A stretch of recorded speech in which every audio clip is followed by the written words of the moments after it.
Bismillahirrahmanirrahim. Assalamualaikum warahmatullahi wabarakatuh. Perkenalkan, saya Lestari. Saat ini saya sedang menimba ilmu kepada Coach Sony Abikim. Saya sedang belajar di Inner Game Life Coach Academy batch yang ketiga. Insya Allah pada video saya yang pertama ini saya akan membahas tentang bagaimana menata ruang batin. Ruang batin atau bisa juga kita sebut dengan hati atau biasa juga kita namakan dengan kolbu, sesungguhnya adalah ruang yang menjadi kendali spiritual dan juga moral manusia yang seringkali menentukan perkataan, perbuatan, juga pengambilan keputusan kita. Padahal sebenarnya pada saat kita melakukan sebuah tindakan, perbuatan, ataupun pengambilan keputusan, kita tidak bisa hanya bersandar kepada hati.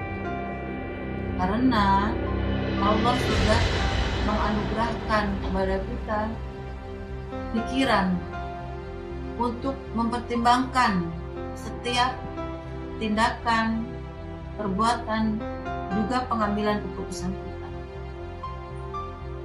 Sehingga dalam proses pengambilan keputusan atau tindakan tersebut semestinya terjadi sinergi yang baik antara pikiran dengan hati kita.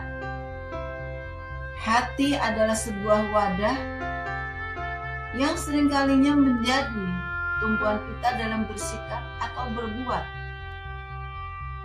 Apabila hati tersebut diwarnai dengan keimanan dan ketakwaan, insya Allah hati tersebut akan menjadi hati yang baik, hati yang tenang. Dalam sebuah hadis riwayat Bukhari dan Muslim disebutkan, ketahuilah sesungguhnya dalam tubuh manusia terdapat segumpal daging. Jika ia baik, maka baiklah seluruh tubuh. Jika ia rusak, maka rusaklah seluruh tubuh. Ketahuilah, segumpal daging itu adalah hati. Sebaliknya, apabila hati itu dipenuhi dengan hal-hal yang tidak baik, seperti kemarahan, kebencian, emosi yang tidak baik, maka hati tersebut akan menjadi hati yang tidak tenang, yang akan juga berpengaruh kepada setiap perkataan, perbuatan, dan pengambilan keputusan kita. Semestinya sebelum kita bersikap atau berbuat, kita itu akan mengalami sebuah proses, yaitu sebagai berikut. Pertama, kita menerima sebuah informasi atau berita yang berasal dari luar diri kita. Kedua, setelah kita menerima informasi tersebut, permasalahan yang berikutnya adalah apakah kita bisa menanggapinya dengan baik. Dalam artian, kita akan menggunakan logika berpikir yang sudah Allah anugerahkan sebelum kita bereaksi terhadap informasi tersebut. Apabila setelah menerima informasi tersebut kita langsung terbawa emosi, yaitu marah, atau langsung menilai yang tidak baik, atau langsung menghukum seseorang, padahal sebenarnya kita belum melakukan cross check tentang kebenaran berita tersebut, artinya ada bagian yang kita lewatkan dalam proses merespon informasi tadi, yaitu proses berpikir atau mengolah informasi yang kita dapat. sehingga yang keluar adalah respon kemarahan atau kebencian dari dalam hati.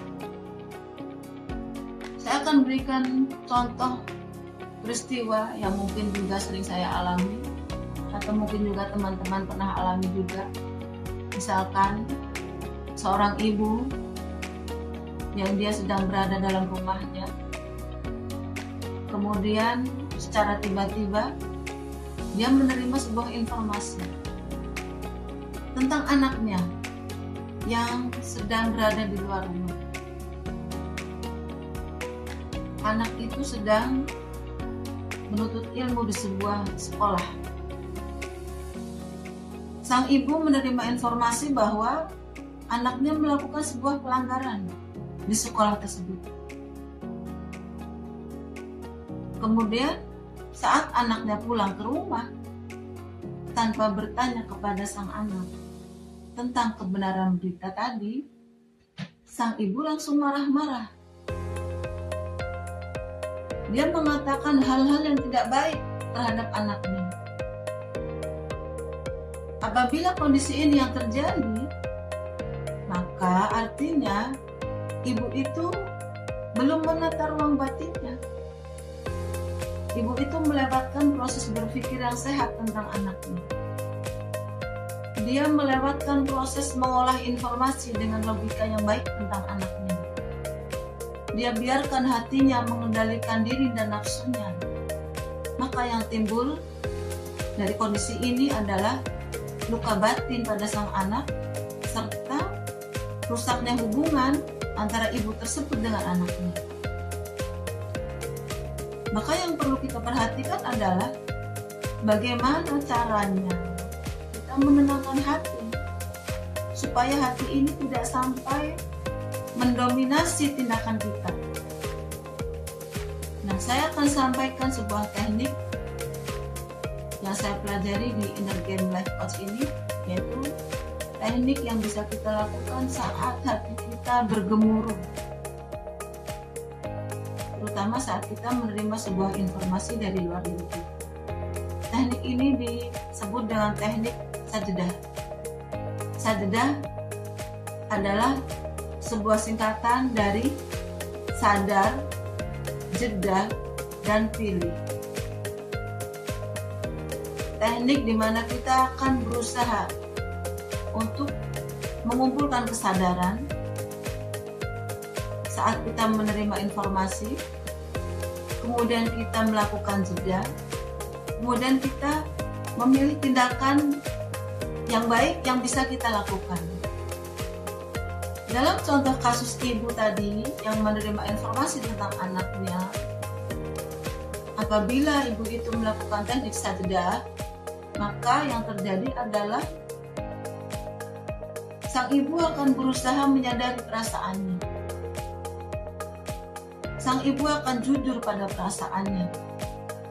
Mungkin saat dia menerima informasi bahwa anaknya melakukan pelanggaran di sekolah, atau mungkin melakukan pelanggaran yang cukup berat di luar rumah, dia akan terkejut, dia akan marah, mungkin ada sisi tidak percaya, tapi dia sudah terlanjur marah.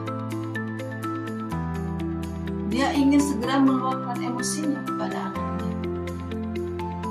Apabila ibu itu terbawa emosi, bisa saja dia langsung menelpon anaknya. Dia tidak mempertimbangkan kondisi anaknya saat itu. Apakah kondisi anaknya dalam posisi yang aman untuk menerima berita yang tiba-tiba? Akan tetapi, pada fase sadar ini, sang ibu akan menyadari perasaan yang muncul dalam hatinya.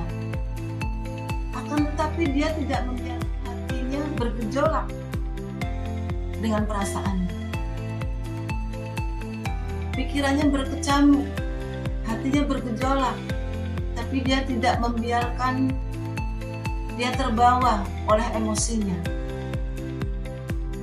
Dia hanya akan menyadari bahwa hatinya marah dan kecewa, tapi dia tidak akan membiarkan pikirannya berkecamuk itu mempengaruhi hatinya. Dia tidak akan langsung menelpon anaknya, apalagi marah-marah di telepon. Itu adalah fase sadar yang bisa dilakukan oleh sang ibu saat menerima informasi tentang anaknya. Yang kedua adalah fase jeda. Pada fase jeda ini, seorang ibu akan menenangkan pikirannya yang berkecamuk dan hatinya yang gelisah, bergejolak akibat dari informasi yang dia terima. Dia akan mengambil air wudhu, mungkin dia akan melakukan sholat, dia akan melakukan banyak zikir kepada Allah. Bisa jadi juga dia membaca beberapa halaman dalam Al-Quran. Dia akan berusaha membayangkan anaknya, anak yang dia sayangi. Dia berusaha mengingat karakter anaknya. Kemudian dia akan berusaha mencocokkan dengan informasi yang dia terima. Apabila dia yakin anaknya adalah anak yang soleh, dia yakin bahwa informasi itu bisa jadi tidak benar. Karena seorang ibu adalah orang yang paling mengenal bagaimana anaknya.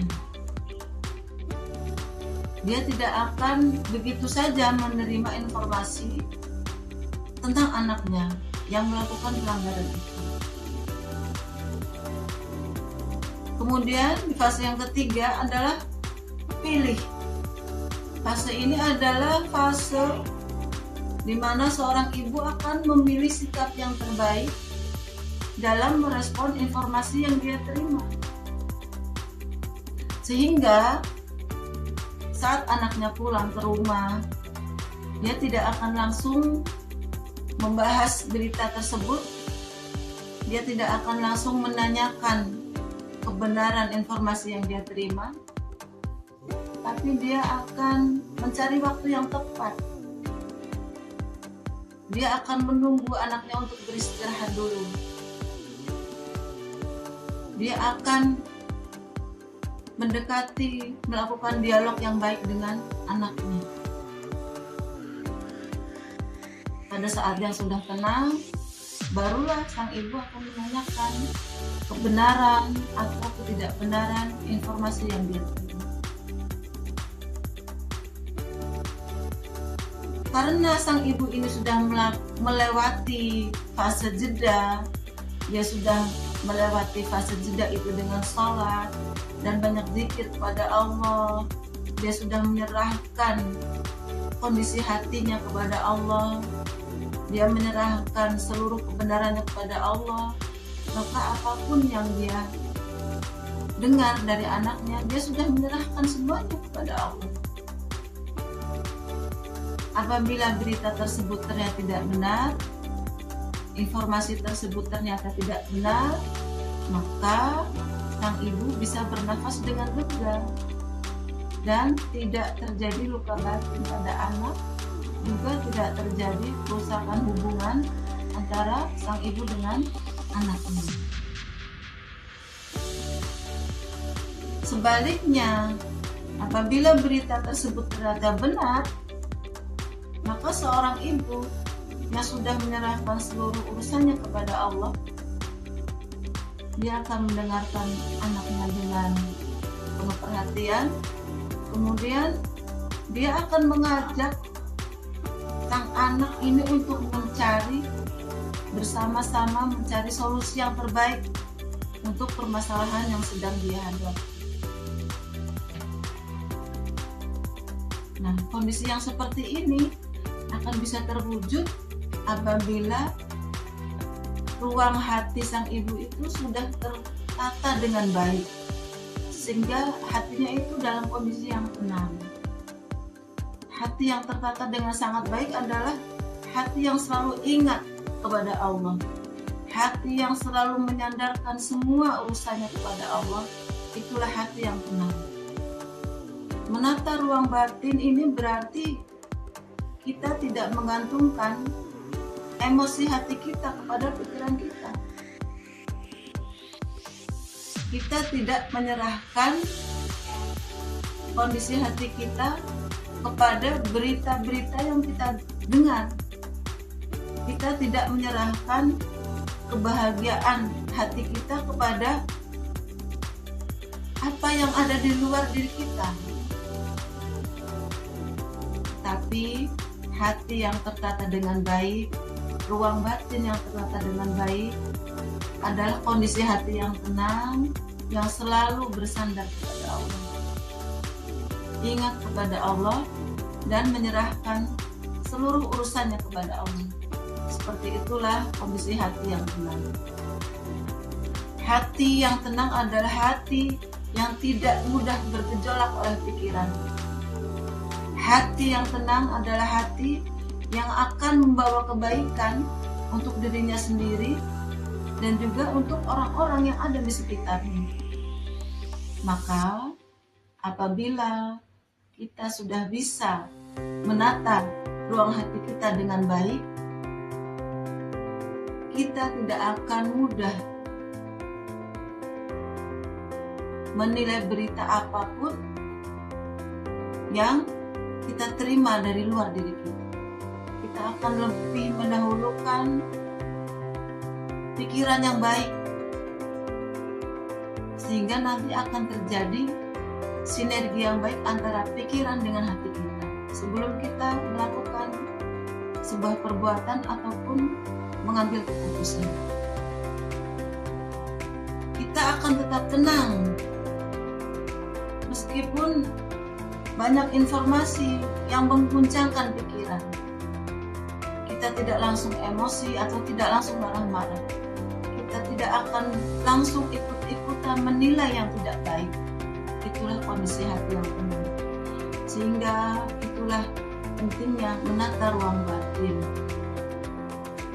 Menata ruang batin sehingga menimbulkan kondisi hati yang tenang